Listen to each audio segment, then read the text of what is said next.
जब भी हम अमृता की सोचते हैं तो साइंस फिक्शन फिल्म जैसा लगता है। जन्म लिया तो मौत भी होगी ही, ये सभी मानते हैं, सिवाय वैज्ञानिकों के।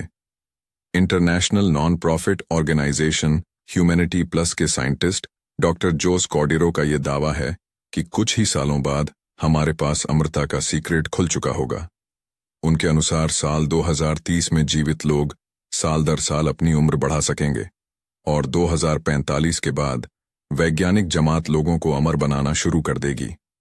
धीरे धीरे दोगुनी से ज्यादा हो चुकी औसत उम्र ये कैसे होगा, इस पर फिलहाल वैज्ञानिक ने खुलकर कुछ नहीं बताया, लेकिन इसमें रोबोटिक्स और एआई की मदद ली जा सकती है। उनकी मदद से उम्र बढ़ती चली जाएगी और फिर एक समय ऐसा आएगा जब इंसान सदियों तक जी सकेगा। डॉक्टर कॉर्डिरो ने इस पर तर्क देते हुए कहा कि पहले औसत उम्र कम हुआ करती थी, लेकिन अब बढ़ चुकी है। जैसे साल 1881 के आसपास भारत में औसत आयु सिर्फ 25.4 साल थी, वहीं 2019 में ये बढ़कर 69.7 साल हो गई। इसी फॉर्मूला पर डीएनए की एजिंग को रिवर्स एजिंग में बदल दिया जाएगा। रिवर्स एजिंग में मिली सफलता, पहला कदम डॉक्टर कॉर्डिरो के दावे के पीछे हार्वर्ड और बोस्टन की लैब में हुआ वो शोध है जिसमें बूढ़े चूहों की उम्र पलटकर उन्हें युवा बना दिया गया। यहां तक कि उम्र के कारण कमजोर पड़ी नजर भी ठीक हो गई। हार्वर्ड मेडिकल स्कूल और बोस्टन यूनिवर्सिटी के इस जॉइंट शोध को वैज्ञानिक पत्रिका सेल में जगह मिली। इस बारे में शोधकर्ता डेविड सिनक्लेयर ने साफ कहा कि उम्र रिवर्सिबल प्रोसेस है जिसके साथ छेड़छाड़ की जा सकती है। बूढ़े को युवा और युवा को बूढ़ा बना सकेंगे। वैज्ञानिक जर्नल सेल में प्रकाशित इस शोध का नाम है loss of epigenetic information as cause of mammalian ageing. Lab में चूहों पर हुए इस प्रयोग में साफ दिखा कि एज को पीछे लौटाकर उसे युवा बनाया जा सकता है।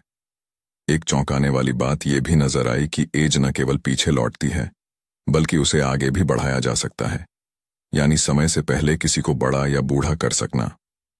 डीएनए पर है सारा फोकस। शोध इस कंसेप्ट पर शुरू हुआ कि शरीर के पास अपनी युवावस्था की बैकअप कॉपी रहती है। इस कॉपी को ट्रिगर किया जाए तो सेल्स रीजनरेट होने लगेंगी और उम्र पीछे लौटने लगेगी। इस प्रयोग के ये यकीन भी गलत साबित हुआ कि उम्र बढ़ना जेनेटिक म्यूटेशन का नतीजा है, जिससे डीएनए कमजोर पड़ते जाते हैं, या फिर कमजोर पड़ चुकी कोशिकाएं शरीर को भी समय के साथ कमजोर बना देती हैं। लगभग साल भर चली रिसर्च के दौरान बूढ़े और कमजोर नजर वाले चूहों में ह्यूमन एडल्ट स्किन की सेल्स डाली गईं, जिससे कुछ ही दिनों में वे वापस देखने लायक हो गए। इसके बाद इसी तरीके से ब्रेन, मसल और किडनी सेल्स को भी पहले से कहीं युवावस्था में पहुंचाया जा सका। शरीर को डीप फ्रीज करवाया जा रहा।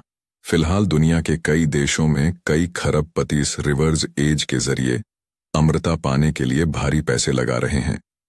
यहां तक कि लैब्स में अपने शरीर को प्रिजर्व भी कराया जा रहा है ताकि अमृता का फॉर्मूला मिलने के बाद मरे हुए लोग दोबारा जिंदा हो सकें। इसे क्रायोनिक्स कहते हैं।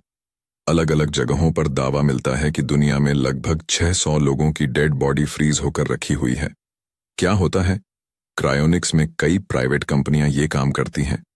इंसान के मरते ही क्रायोनिक्स एक्सपर्ट पक्का करते हैं कि उसकी बॉडी में दिमाग तक ऑक्सीजन और खून की सप्लाई होती रहे। फिर शरीर के सेल्स से पानी निकालकर उसकी जगह एक केमिकल भर दिया जाता है, जिसके बाद उसे नेगेटिव 130 डिग्री तापमान पर रख दिया जाता है। क्रायोनिक्स के तहत शरीर के अलग अलग हिस्सों को संरक्षित करने के चार्ज भी बदल जाते हैं।